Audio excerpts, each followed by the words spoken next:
Pokemon Go, the surveillance game that's been around for years, originally financed by the CIA, is now owned by Saudi Arabia. This is a real thing that's happening, and it's absolutely insane and really ranks high up there in the Lunduke told you so category. A little bit of backstory on this. I've been reporting on this for years, the issues with Pokemon Go. Essentially, Pokemon Go is the world's perfect surveillance tool.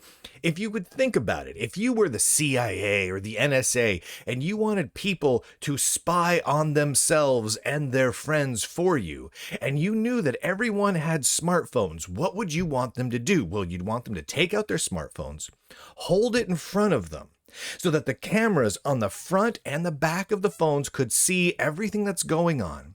You'd want to tag where they're located. You'd want to control the people's movements, which the game does, and record little bits of that and send it all back up to the servers, to the cloud, right? That would be the ultimate spying tool. It would be amazing. That's exactly what happened. I'm just going to read you a quick little quote from an article I wrote back in 2016. 9 years ago on this. Way back in 2001, Keyhole Incorporated, which is what Niantic used to be called, the makers of Pokemon Go used to be called Keyhole, was founded by John Henke, who previously worked in a foreign affairs position within the U.S. government. The company was named after the Eye in the Sky military satellites. One of the key early backers of Keyhole was a firm called In-Q-Tel. Now, In-Q-Tel is the venture capital firm of the CIA. And I want to make this very clear. Yes, the CIA has a venture capitalist firm. They invest in companies. Now, much of that funding for In-Q-Tel supposedly came from the National Geospatial Intelligence Agency, the NGA, who handles combat support for the U.S. Department of Defense and provides intelligence to the CIA and the NSA, among others. Now, the original CEO of In-Q-Tel, who invested in this company that eventually would make Pokemon Go, was a man named Gilman Louie. Now, Louis received a whole slew of awards, tons of awards, including the CIA Agency SEAL Medallion, the Director's Award by the Director of the CIA, and the Director of National Intelligence Medallion, all for investing in the company that would go on to create Pokemon Go. And Gilman Louie then sat on the board of directors for Niantic, the company that makes Pokemon Go. And so I talked about this to everyone who would listen, which mostly was conspiracy shows. I went on the radio. I was on the History Channel. I was there's a picture of the History Channel spelling my name wrong. Thanks, History. And I talked to a lot of people about these particular issues. But more than not, throughout the tech industry, I was ridiculed and mocked and labeled a conspiracy theorist for these crazy ideas. There's no way that Pokemon Go is being used to spy on us, to collect our data. No way. That's nonsense, Lunduke. You're crazy. And then this last November, oh boy, was I proven correct beyond my wildest dreams. The company behind Pokemon Go, Niantic, announced that they had been using for quite some time Pokemon Go to create 3D spatial maps using discrete images created and combining it with AI to create 3D maps of millions of places all around the earth, including inside your homes, inside of businesses, inside of government agencies, in public spaces, in restaurants, in bathrooms, in everywhere, so that they knew what the layout of all these places are, down to like within inches. They knew who tended to go to those places and on what schedule and where they walked around within those places, because they have all of that location data sent up to the cloud. Not just the people who played Pokemon Go, but the people who were near the people who played Pokemon Go. And they announced how amazing this was. Well, okay, it's official. Pokemon Go is about the world's perfect spying and intelligence application. Flash forward just a few months.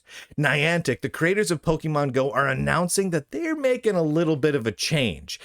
They say on their blog post, quote, "People have discovered their neighborhoods, explored new places, and moved more than 300 billion miles. They've also come together at our live events where everyone is a participant, not just a spectator, contributing over $1 billion in economic impact in the cities that host them," end quote. And they've sold Pokemon Go, along with some of their other games, to another firm. This is an announcement from Pokemon Go's website. Quote, "I'm Ed Wu, and I have the privilege of leading the Pokemon Go team at Niantic. Today, I wanted to share some important news. Pokemon Go will be joining Scopely, a video game developer and publisher, home to a wide range of leading games and talent from all around the world." To Scopely, huh? So I went and checked out Scopely's announcement. This is from Scopely's website. Scopely to acquire Niantic Games business, which includes Pokemon Go, one of the most successful mobile games of all time. Scopely, huh? Well, what the fart is a Scopely? So then I went and looked a little bit further, and here was an announcement from another organization. This announcement, this press release, is dated March 12th from Riyadh. Scopely Incorporated, the #1 mobile games company in the United States, and here's the important bit, wholly owned entity of Savvy Games Group, announced today its agreement to acquire the games business of Niantic, Pokemon Go. Savvy Games Group? What in the heckatarnations is a Savvy Games Group? Well, Savvy Games Group, as it turns out, is a wholly owned entity of the Public Investment Fund of Saudi Arabia. Saudi Arabia owns Savvy Games Group, which in turn wholly owns Scopely, which now in turn wholly owns Pokemon Go. So Pokemon Go is owned by the Public Investment Fund of Saudi Arabia. Well, what the heck's the Public Investment Fund? Let's dive in, shall we? Here's their overview as how they describe themselves. Established in 1971 under Royal Decree number M-24, the fund, the Public Investment Fund, initially helped establish companies of foundational importance to the Saudi economy, including many national champions.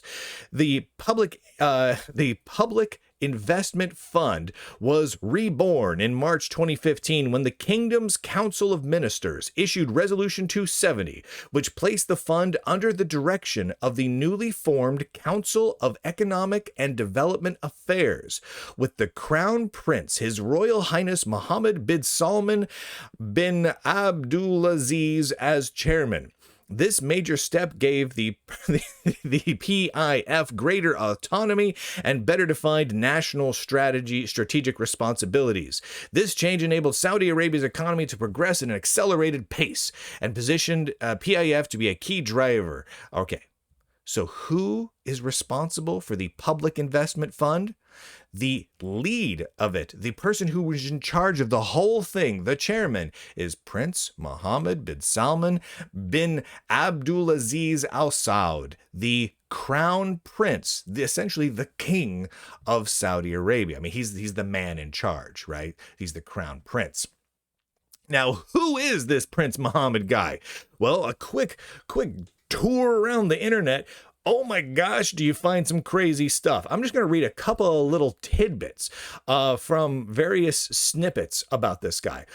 Quote, according to one source, Prince Mohammed bin Salman, his wife Sarah bint Mashur bin Abdulaziz Al Saud, who is also his first cousin, has endured frequent beatings and hospitalizations since she married the crown prince in 2008. The couple has 4 children together. So the crown prince of Saudi Arabia is not only a wife beater, but a cousin beater, because he married his first cousin and then began beating her ruthlessly.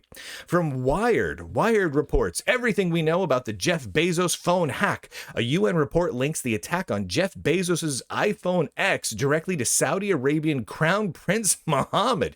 So what happened here was Jeff Bezos, who was at that point in time, the richest man on earth at that point, exchanged phone numbers with the Crown Prince of Saudi Arabia. The Crown Prince then text messaged malware to Jeff Bezos intentionally to hack Jeff Bezos's iPhone. So the Crown Prince hacks the iPhone of, at that point, he was still in charge of Amazon, and he was just buying the Wall Street Journal back at that point. This report from CNN. Quote, outside the kingdom, lawmakers noted the crown prince is driving a devastating war with Yemen, has curtailed diplomatic relations and investment with Canada after objecting to tweets about human rights abuses, very likely ordered the premeditated murder of U.S. resident Jamal Khashoggi, who was a journalist, kidnapped the prime minister of Lebanon, and triggered a spat between Gulf allies that undermines U.S. attempts to create a united Arab front against Iran, end quote. So there's lots of craziness. They order hits on people. He beats his wife / cousin and hacks the phones of the richest people on earth. And now he's in control of theoretically the world's most powerful surveillance tool. Now, what's the rest of the board of the Public Investment Fund of Saudi Arabia? Well, it's basically people that report to the crown prince. It's other members of the Saudi Arabian government. This isn't like a separate business entity. This is the government, right? These are the individuals you're seeing on screen that now control Pokemon Go 100%. They control the whole gosh darn thing. And once again, that means seeing you wherever you are with your phone using Pokemon Go, seeing you through the camera of anyone who's playing Pokemon Go who can see you right now, hearing everything that happens, seeing where you are, where you go, what schedule you go to it on, and having a little bit of control about where people congregate to look at things, including detailed internal maps of all sorts of organizations. Multiple governments have banned Pokemon Go from various installations because it's a significant security risk, but not all. And now these guys and this guy, Prince Mohammed, now have full power over the whole gosh darned thing. Oh my word. This is an absolutely explosively crazy story. I'm going to say this flat out.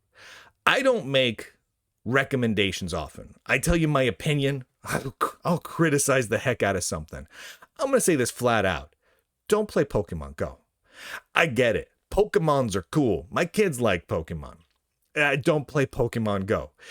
Try to get your Pokemon fix elsewhere, because this literally is a surveillance and spying tool 100% owned by the Crown Prince of Saudi Arabia and controlled by the government of Saudi Arabia, including here, let me just go ahead and read their titles here. The Minister of Commerce, the Minister of State, and the and member of Saudi Council of Ministers, the Minister of Finance, on and on and on. I mean, these are the people who run the Saudi Arabian government, along with the Crown friggin' Prince.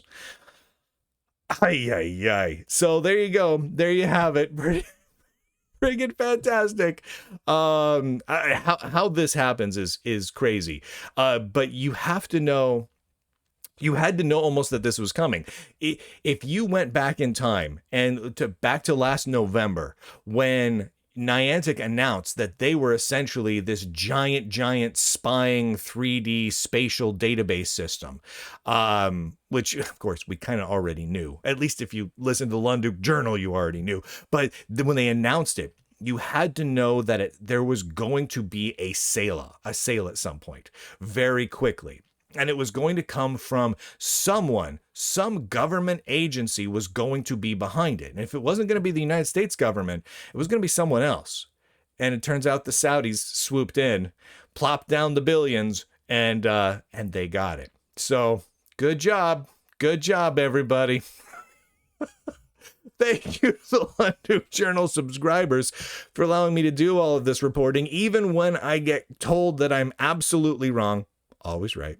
And even when I get mocked and ridiculed as a conspiracy theorist, my theories have proven correct so far. You guys have stood behind me, and you guys have made it so I don't have to take any big tech money so I can actually do this sort of reporting, right? Because no Google, Niantic, no one else can swoop in and squash this story. I've been able to talk about these things as they've happened long before, years before anyone else was like, oh yeah, that's a thing. So there you go. So thank you. I really appreciate it. And I think the rest of the world does too. Lunduke.com, click on the links. And with that, ladies and gentlemen, heavens to Betsy, boys and girls, nerds and nerdettes across the inner tubes, I do declare, end broadcast.